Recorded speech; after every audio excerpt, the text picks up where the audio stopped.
नमस्कार दोस्तों, पूरे इंटरनेट पर आपको ये जानकारियाँ कहीं नहीं मिलने वाली है जो आज मैं आपको इस वीडियो में देने वाला हूँ। ना ही इंटरनेट पर और ना ही यूट्यूब पर आपको कहीं ये जानकारियाँ मिलने वाली हैं। तो ये दो किताबें हैं।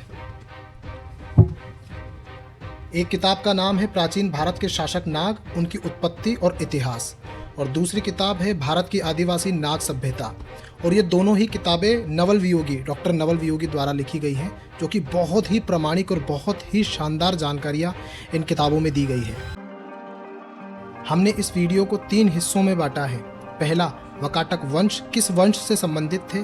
दूसरा, वकाटक राज परिवार यानी कौन कौन से राजा हुए और उनका शासनकाल क्या था। तीसरा, क्या वकाटक ब्राह्मण थे।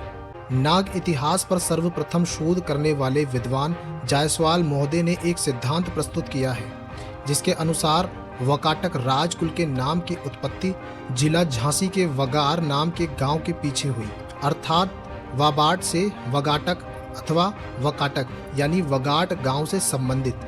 जिस प्रकार की त्रिकूट से त्रिकूटक राजवंश का नाम पड़ा, मगर मैं केपी जायसवाल के इस सिद्धांत को अस्वीकार करता हूँ। इसका निम्न कारण है। मेरा अनुमान है कि वकाटक टका नाग परिवार की एक शाखा थे। टका नाग परिवार तथा उसकी विभिन्न शाखाओं ने विभिन्न क्षेत्रों और कालों में लगभग 2500 साल तक राज किया, अर्थात 950 ईसा पूर्व से लेकर सम्राट अकबर के काल तक, जबकि 1572 में सम्राट ने उक्त परिवार के गुजरात राज्य को मुगल सम्राट में मिला लिया था। यह भारत के इतिहास में एक बड़ा मील का पत्थर कहा जा सकता है। भले ही वैमनस्य की भावना के कारण पुराणों ने उनकी अवहेलना की है, मगर क्योंकि वे जातक कथाओं व अर्थशास्त्र प्रसिद्ध के अजीवित बहादुर सैनिक थे, अतः उन्होंने बड़ी कीर्ति अर्जित की, उच्च नाम कमाया, भारी प्रसिद्धि पाई। इसी कारण उन्होंने अपनी कीर्ति की स्थापना व प्रसिद्धि के लिए राज परिवार के नाम को हर वस्तु के साथ जोड़ा। देश टका या टाकी देश, राजधानी तक्षशिला या टका शहर, सिक्कों के नाम टका, भाषा टाकी, ठाकी या टकशाली, लेखन कला टाकेरी अथवा मुंडे जो देवनागरी का प्राचीन रूप है। इसी प्रकार विभिन्न शहरों तथा स्थानों के नाम के साथ आगे अथवा पीछे राजकुल का नाम जोड़ा, जैसे टाकी वही तक्षशिला, अटक शहर या नदी दोनों, टका शहर, रोहतक, टक्कारिका, टोंक, धन कटक, कटक, ढाका आदि। इसका अर्थ हुआ कि इस परिवार में अपने वंश का नाम देशों, स्थानों, शहरों व नदियों के साथ जोड़ने की परंपरा थी, ताकि वे उन पर अपना स्वामित्व और कीर्ति का प्रदर्शन कर सके। अगर हम टका परिवार का नाम शब्द का प्रयोग जायसवाल द्वारा प्रस्तुत किए गए सिद्धांत में प्रयुक्त करें तो नए परिणाम इस प्रकार होंगे। वगाट गांव का नाम प्लस टका परिवार का नाम बराबर वगाटक अथवा वकाटक। मेरा विश्वास है कि मेरी उक्त व्याख्या का शायद ही कोई विद्वान विरोध करे, कारण यह एक निरीह कल्पना के स्थान पर ऐतिहासिक तथ्यों के अधिक निकट है तथा व्याकरण के सिद्धांतों के अनुरूप भी। जैसे महार प्लस राष्ट्र बराबर महाराष्ट्र, सोर प्लस राष्ट्र बराबर सौराष्ट्र। स्पष्ट है वकाटक मूल रूप से टका वंशी थे।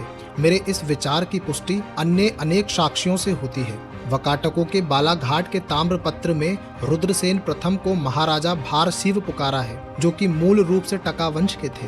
भारत स्नाता नाम भर शिवा नाम महिराज श्री रुद्रसेनस्या। H.H. विलियन ने इस विचार की पुष्टि में एक बहुत ही सटीक साक्ष्य हमारे सम्मुख रखी है। विंध्य शक्ति के 13 बेटे हैं। भागवत ने उक्त सूचना में और वृद्धि की है, जिसमें विंध्य जाति के बेटों को वहिल्का बतलाया है और उनकी संख्या 13 बतलाई है। त्रेसम त्रयोदश सुता भवितार्च वाहिलिकाः, यानी वहिलिका नाम के उनके 13 बेटे होंगे। कनिंगा महोदय के अनुसार ये वहिलिका का वहिका टका नाग वंशी थे। इससे हमारे विचार की सुदृढ़ साक्ष्यों से पुष्टि होती है कि निश्चय ही वकाटक लोग मूल रूप से टका वंश से संबंधित थे। वकाटक राज परिवार यानी कौन कौन राजा हुए और उनका शासनकाल क्या था। वकाटकों की पूरी वंशावली का ये चार्ट आपके सामने है, आप इसे स्टॉप करके पढ़ सकते हैं। मैं इनसे जुड़े महत्वपूर्ण नामों की ही जानकारी आपको इस वीडियो में देने वाला हूँ। वकाटक राजवंश 248 ईस्वी से 550 ईस्वी तक। इस वंश के पहले शासक थे विंध्य शक्ति वकाटक। उन्होंने अपने राज्य की स्थापना विंध्य में की थी, मगर समय आने पर उन्होंने सारे मध्य भारत पर अपनी सत्ता स्थापित कर ली। उनकी राजधानियां पुरिका तथा नंदीवर्धन में थी। इस राज परिवार का संस्थापक विंध्य शक्ति था। प्रवरसेन प्रथम 270 से 330 ईस्वी तक इस परिवार का सर्वाधिक प्रसिद्ध राजा था। रुद्रसेन प्रथम 330 से 350 ईस्वी प्रवरसेन प्रथम का पोता तथा भवनाग, जो कि भारशिव राजा थे, का दुहित्रा था। इसी कारण प्रवरसेन प्रथम के साथ साथ भवनाग की गद्दी का भी उत्तराधिकारी बन गया था। दोस्तों, आपको बता दूं, भवनाग वंश भी वकाटक राजाओं के समकालीन ही पड़ोसी नाग वंश था। यह उन परिवारों में मात्र सत्तात्मक उत्तराधिकार को प्रमाणित करता है। रुद्रसेन द्वितीय की शादी चंद्रगुप्त द्वितीय की बेटी राजकुमारी प्रभावती से हुई। अब हम समझेंगे क्या वकाटक ब्राह्मण थे। कुछ विद्वानों ने कहा है कि वकाटक ब्राह्मण थे। उनका गोत्र विष्णु वृद्धा था, जो आज भी महाराष्ट्र के ब्राह्मणों में पाया जाता है, जबकि प्राचीन अनार्य नाग जातियों में राज ऋषि की प्रथा थी, यानी वैदिक वर्ण व्यवस्था के विरुद्ध उनमें एक ही आदमी को पुरोहित यानी ब्राह्मण तथा राजा क्षत्रिय का उत्तरदायित्व निभाना पड़ता था। यानी वर्ण व्यवस्था के नियमानुसार राजा ब्राह्मण भी होता था तथा क्षत्रिय भी। वकाटकों का आर्यकरण वेलूर के ब्राह्मण यज्ञपति तथा उनके संतान के हाथों हुआ, जो बहुत ही धार्मिक प्रवृत्ति के लोग थे। इससे पूर्व वकाटक गुप्त राजवंश की तरह बौद्ध थे, जिसका उल्लेख अमरावती के दान पत्र में भी हुआ है। क्योंकि नागवंशी होने के कारण उनमें राज ऋषि प्रथा की परंपरा भी थी, अतः अधिक सम्माननीय होने के कारण ब्राह्मण प्रतिरूपित किया गया, जिसमें वेलारी ब्राह्मणों का पूरा हाथ था। वकाटकों के गोत्र विष्णुवृद्ध का सर्वप्रथम उल्लेख महारानी प्रभावती के पूना के ताम्रपत्र में हुआ। इसी विष्णुवृद्धा गोत्र का ब्राह्मणों के साथ क्या संबंध था, मेरे विचार का विषय नहीं, मगर इस शब्द की उत्पत्ति तथा अर्थ का एक अन्य पहलू भी है जो बिल्कुल स्पष्ट है तथा टकावंश के निकट भी है। विष्णुवृद्ध का अर्थ विष्णु के परिवार में वृद्धि अथवा विष्णु का वरिष्ठ परिवार। विष्णु सूर्य देव का प्रतिनिधि देवता है। हम जानते हैं कि सूर्य देव की पश्चिमी एशिया में पूजा होती थी।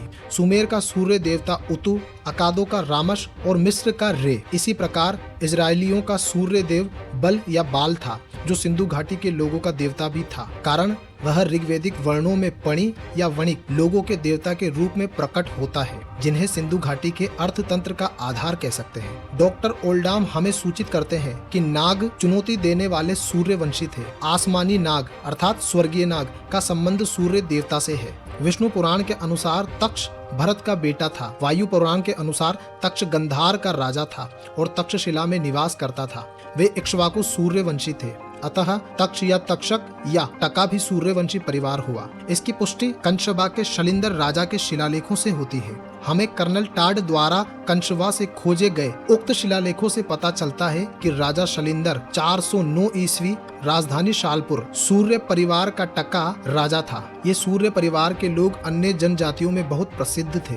इस प्रकार मालव, जो कि टकावंशी नागों के सगे संबंधित थे, के सिक्कों पर सूर्य प्रतीक चिन्ह उज्जैनी चिन्ह बहुत प्रसिद्ध है। मुल्तान के टाकी राजा वसुदेव के सिक्के पर चिन्हित सूर्य का प्रतीक चिन्ह है।